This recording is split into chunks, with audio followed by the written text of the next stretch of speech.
अस्सलाम वालेकुम दोस्तों, मेरा नाम डॉक्टर लियसगर है और आज की इस वीडियो में हम स्टार्ट करने जा रहे हैं टॉपिक जिसका नाम है disorders of immune system. Immune system के डिसऑर्डर्स को आज की इस वीडियो में हम डिस्कस करने जा रहे हैं, जिसमें पहला डिसऑर्डर है जिसका नाम है एलर्जीज़। आप अक्सर सुनते हैं कि मुझे फ़लाँ चीज़ से एलर्जी है, फ़लाँ दवाई से एलर्जी है, फ़लाँ फूड से एलर्जी है।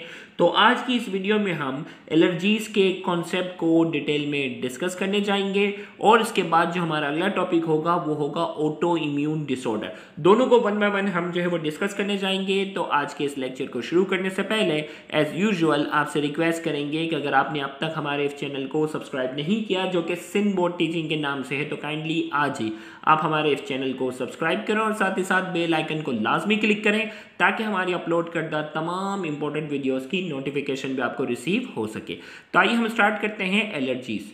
एलर्जीज हमारे पास क्या है? Sometimes are immune system response to certain normally harmless substance called एलर्जीन्स।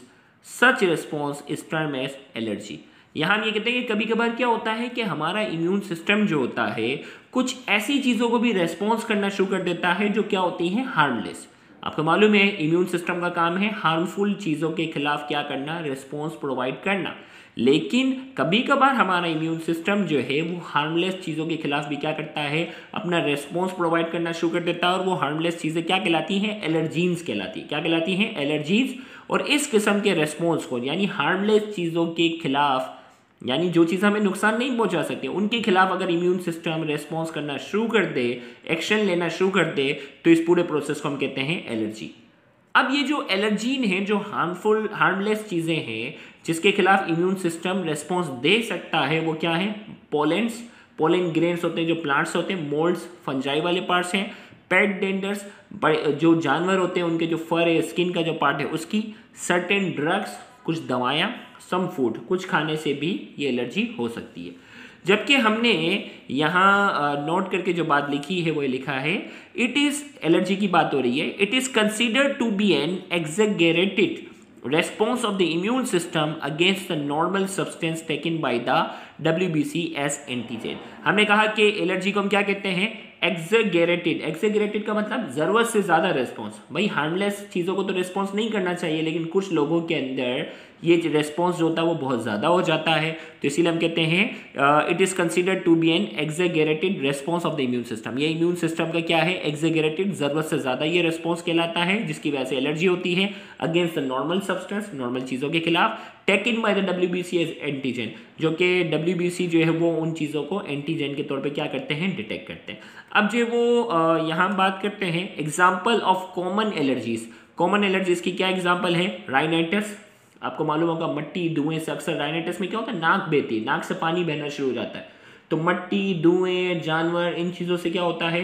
अक्सर नज़ला और ये होना शुरू हो जाता है, जिससे नाक से पानी आना शुरू हो जाता है, वो राइनाइटिस कहलाता है। एस्थमा, दमे का जो मसला होता है जिसमें सांस लेने में मसला हो जाता है मट्टी धुएं वगैरह की वजह से।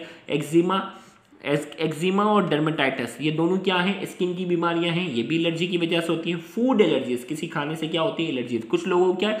अंडे से एलर्जी होती है। एक खा लेते हैं तो क्या होता है? अंडे से उसे क्या होना शुरू हो जाती है? एलर्जी होना शुरू हो जाती है। अगर किसी को हो एलर्जी की, उसके अलावा जो है वो कोई एग्जाम्पल अगर जहन में तो कमेंट सेक्शन में डिस्कस कर सकते हैं। अब मैकेनिज्म क्या होता है, आइए हम बात करते हैं दर हकीकत एलर्जी में होता क्या है। When allergen enter our body, a type of allergen specific antibody IgE is produced by the plasma cell।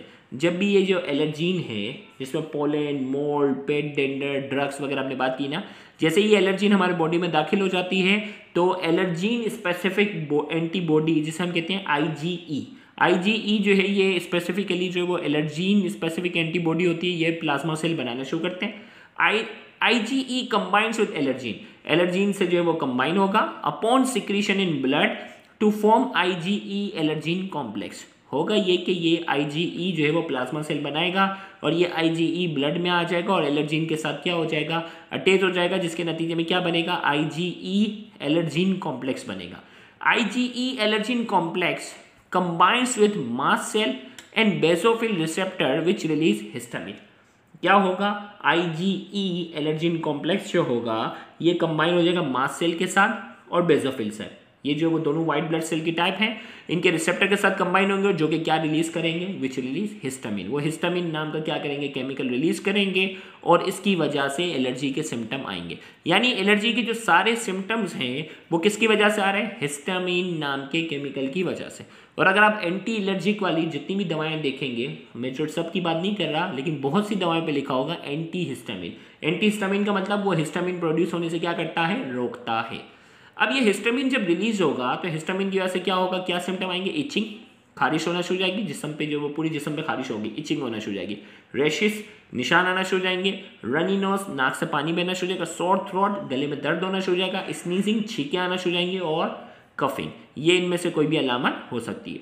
Treatment क्या है, the treatment of allergy usually employ antihistamine and steroid. यहाँ जो है वो इसका ट्रीटमेंट है वो क्या है, एंटी हिस्टामिन, वो दवाएं लो जो हिस्टामिन को रिलीज ना होने दें, या स्टेरॉइड। स्टेरॉइड हमारे इम्यून सिस्टम को क्या कर देता है, इसके रेस्पॉन्स को कम कर देता है।